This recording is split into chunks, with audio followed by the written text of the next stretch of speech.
આચાર્ય મામ વિજાનીયાત, પોતે આચરણ કરે અને બીજાથી આચરણ કરાવડાવે, એનું નામ આચાર્ય છે.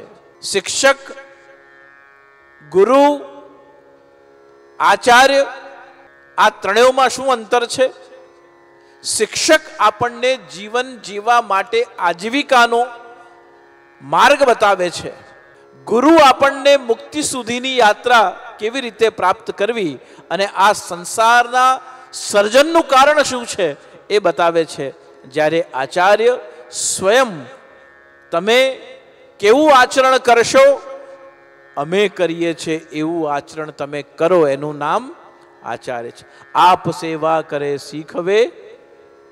પોતે જ સેવા ન કરે તો પછી તમે મંદિરમાં જાઓ, દર્શન કરવા જાઓ, વેણુજી ધરાવવામાં આવે, વડા કરવામાં આવે, વેત્ર ધરાવવામાં આવે, વડા કરવામાં આવે, આરસી દેખાડવામાં આવે, ચણસ્પર્શ કરવામાં આવે, આરતી કરવામાં આવે, માલાજી ધરાવવામાં આવે, આ બધું તમે જે પ્રમાણે જુઓ એવું ઘરે કરો તો આચરણ જે તમે જોયું તેવું ઘરે કર્યું એ આચાર્યનું ધર્મ છે, એ આચાર્યનું કર્તવ્ય છે.